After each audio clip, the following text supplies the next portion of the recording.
The ability to uncover secret information about your opponent's hand, deck, or face-down cards is one of the most useful tools a player can have access to. Today, we'll be going over 10 of the best spying cards that grant you access to that hidden information in a useful way. Starting us off at number 10, we have Crush Card Virus. This is a trap card that lets you tribute one dark monster with 1,000 or less attack. You look at your opponent's hand and all monsters they control and destroy any monster with 1,500 or more attack. Then, your opponent can destroy up to 3 cards in their deck with 1,500 or more attack. Finally, your opponent takes no damage until the end of the next turn. Crush Card Virus is one of the most historically important cards in Yu-Gi-Oh! Its effect isn't that great anymore, as allowing your opponent to send monsters of their choice to the graveyard and protecting their life points for a turn are too much of a downside. But this is the effect after erratas. Previously, there was neither a damage protection effect nor your opponent's choice of destroyed monsters of their choice from their deck. Originally, it stated that for the next 3 of your opponent's turns after this effect resolves, you destroy any 1,500 or higher attack monster they drew. This effect was significantly more crippling, often locking your opponent completely out of monsters back when Crush Card was at the height of its usage. A resolved Crush Card Virus usually just meant the game was over when this card was legal and at full power. It was played in any deck that could afford it, and most notably Tier 0 Teledad decks that was focused around dark monsters. The card was oppressive enough to be limited within a year after its release, and banned a few years later in 2009. It eventually came back after 6 years in 2015, but only after receiving an errata to drastically reduce its power level, and still saw a significant amount of play in Burning Abyss and Shaddoll decks. When you talk about cards that let you look at your opponent's hand, Crush Card Virus is one of the very first that comes to mind because of just how dominant it was upon release. As time has gone on, decks have become less beatdown focused, and many of their best creatures being effect monsters with less than 1,500 attack, and being able to operate easily out of the graveyard. So even the pre-errata Crush Card's power would have waned if we look at it in a more modern context. Still, it's hard to ignore such a powerful and significant piece of Yu-Gi-Oh's history, so it comes in at number 10 even in spite of the errata. And at number 9, we have Trap Dustshoot. This is a trap card that says, if your opponent has at least 4 cards in their hand, you can activate this card, look at their hand, and return 1 monster card from it back to the deck. Trap Dustshoot is the first of a single card hand rip style cards in this list, hand rip being a term for any number of ways of removing cards from your opponent's hand, whether it be shuffling, discarding, destroying, or banishing. Trap Dustshoot is one of the most powerful going first cards in Yu-Gi-Oh's history. The fact that it shuffleaways your opponent's best monster means you've traded 1 card for, frequently, your opponent's best card. And shuffling away is usually the best kind of effect to have on a hand rip style card, as it doesn't give your opponent the chance to use the monster in the graveyard as a resource later on. Trap Dustshoot started its life as a staple in hand control style decks in the early 2000s. And even when those decks fell out of vogue, it was always around in nearly every single side deck, because if you're going first, you want to Trap Dustshoot in your deck as a Saki one of. It's not all upsides though. The fact that it only works on your opponent who has 4 or more cards in their hand meant it was incredibly bad going second. Many hand rip and spy cards gets worse going second, as there's less options to strip from your opponent's hand and less information to gain, but Trap Dustshoot compounds that problem because it's likely your opponent will use a lot of their cards going first, turning off a Trap Dustshoot from turns 2 and beyond. Doubly so if they played all their monsters. This is another significant limitation. It can only hit monsters. Any spell or trap-focused strategies might turn this from a 1-for-1 into a -1 if your opponent has no monsters when you flip it. Despite all of these downsides, it's still an incredible card that's on the ban list for a reason. In the context of modern Yu-Gi-Oh, you could possibly justify it being unbanned, but the more cards like Trap Dustshoot that are legal, the more consistent and powerful hand-ripping strategies become, so it's probably better left off on the forbidden list. And at number 8, we have Deck Devastation Virus. Inspired by the original Crush Card Virus, Deck Devastation Virus lets you tribute 1 dark monster with 2,000 or more attack to check your opponent's hand, all monsters they control, and cards they draw for 3 more turns, and destroy all monsters with 1,500 or less attack. Unlike Crush Card Virus, Deck Devastation Virus has not had its 3-turn draw checking and destroying ability taken away by an errata. When it was released, getting a 2,000 attack dark monster on the field and tributing it afterwards was quite a costly investment, compared to Crush Card's 1,000 attack dark monster requirement. And destroying weaker monsters wasn't as impactful. That said, as time has gone on and modern Yu-Gi-Oh came into its own, special summoning high attack dark monsters became significantly easier, and decks started running more and more monsters with less than 1,500 attack, because of their effects being crucial to their strategies. The card's impact to the game started out as niche, only receiving a short stint to the limited list in the mid-2000s compared to Crush Card's multi-year ban. But with its viability growing over time, it found homes in decks that could easily meet its stipulations. The more powerful special summoning options that came out, like Xyz, Pendulum, and Link Summoning, the more available Deck Devastation became. Meta-defining decks like Dark World, Black Wings, Dragon Rulers, Dangers, and Orcus to name a few. It's even seen play as of this video in tier 0 decks like Tearlament out of the sideboard, as that is a deck that can very easily summon high attack dark monsters and loves putting them in the graveyard, and the card is very good against other tier 1 strategies like Sprite. The biggest downside of deck Devastation Virus is that it's a trap. So, much like the aforementioned trap Dustshoot, it often gets relegated into the sideboard in faster formats where it can't make an impact going second. Still, an undeniably powerful card that gets you 3 turns worth of information from your opponent and a lot of potential disruption. And at number 7, we have Appointer of the Red Lotus. This is a trap card that states you can pay 2,000 life points, reveal yours and your opponent's hand, then banish 1 card from your opponent's hand until the next end phase. Appointer of the Red Lotus is incredibly similar to trap Dustshoot. You set it, pass your turn, look at your opponent's hand, and remove 1 card from it. And on the face of it, it seems a lot worse, as its cost is 2,000 life points, and your opponent gets the card back once the turn ends, and also you have to reveal your own hand. And these downsides stopped Appointer from seeing significant play for many years. Released in 2009, you would rarely see it played while trap Dustshoot was still legal at 1 and constantly played. And if this still was 2009, Dustshoot might pass it on this list. But Yu-Gi-Oh! Is hardly a static format, and as the game has sped up immensely, Appointer has gotten significantly better. The biggest upside of Appointer over Dustshoot is it can hit spell and trap cards as well. With immensely powerful board breakers like Evenly Matched, Dark Ruler No More, Forbidden Droplets, and Lightning Storm being released, Appointer has seen a huge increase in play. While it saw sporadic play before, Appointer saw its biggest surge in usage during the 2017 Zodiac Tier 0 format, as players were desperate for outs to Kaiju, Zodiac Barrage, Dark Hole, and Instant Fusion as insanely powerful cards in the format. Later on, decks would even set up entire combos for it, such as Danger decks, usually along with Spiral or Orcus, Link Climbing into Curious to send it to the graveyard, and Nightmare Griffin to send it to the field just to protect their turn 1 board.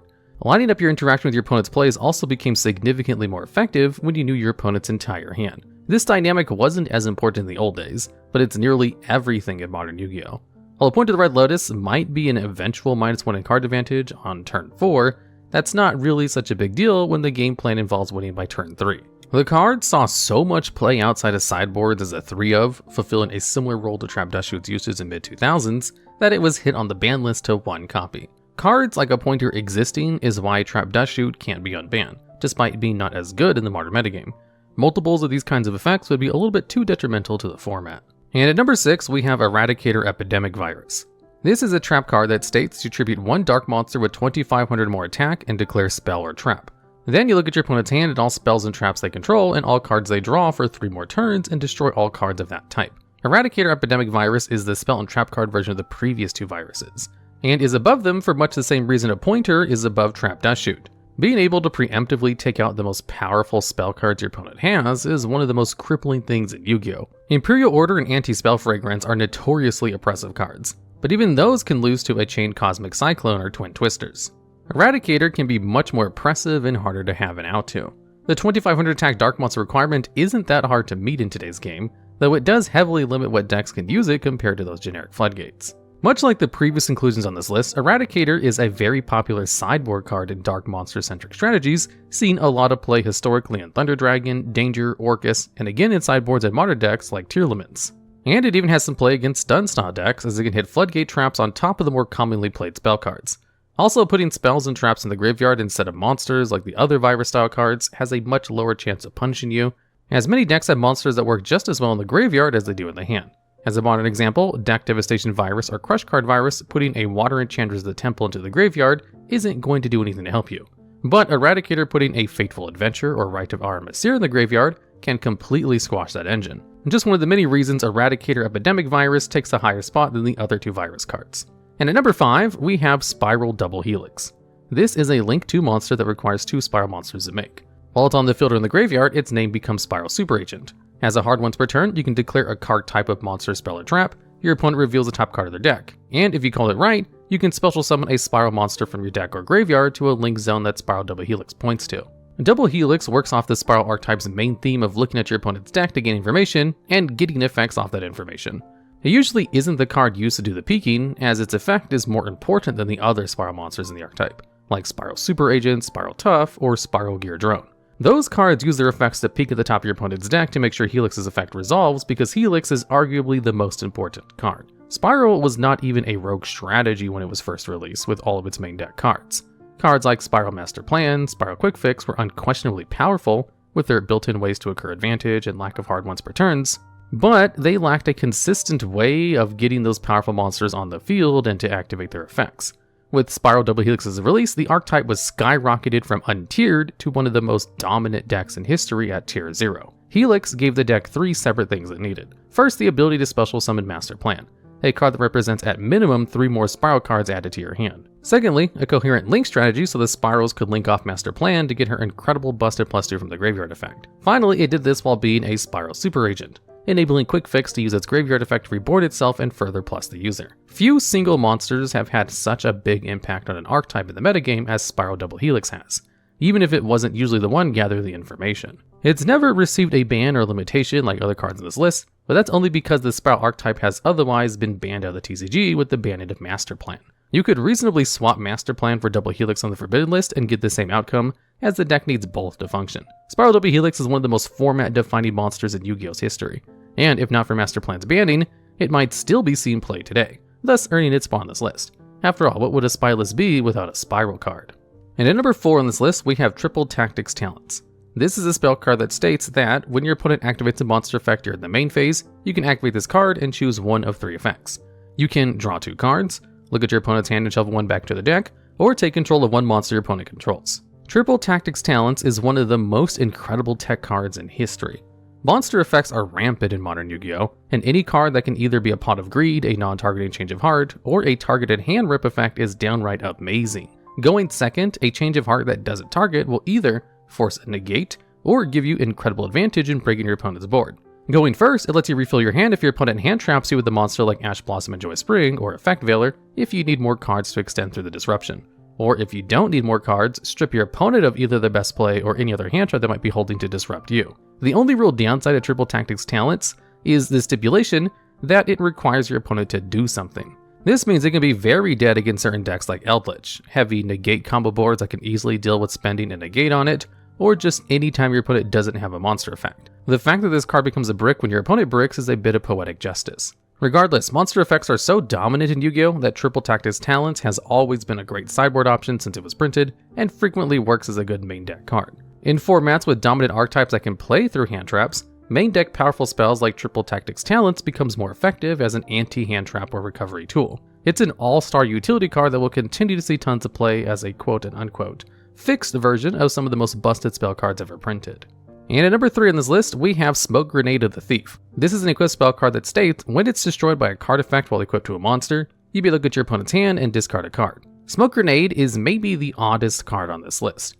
It's incredibly old, like Trap Dustshoot, but saw basically no play for 17 years. While you could do gimmicky things like equip it to a gear-free the Iron Knight or run it alongside Heavy Storm in older formats, that was too inconsistent and gimmicky to be taken seriously in a competitive deck.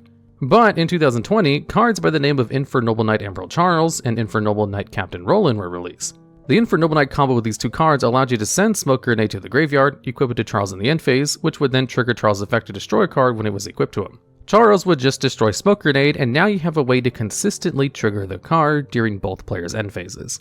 Suddenly, you have a way to loop your opponent without them having to do anything or hard draw a specific card. This effect is absurdly powerful for all the reasons mentioned earlier.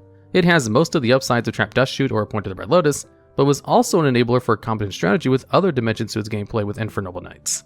Most combo decks would kill for the ability to look at your opponent's hand and discard a card of your choice as part of the payoff for that combo, and Infernoble Knights put in a lot of investment for that effect. It didn't take very long for Smoke Grenade to get banned for this, as it only had 4 months of playability before being placed on the Forbidden list.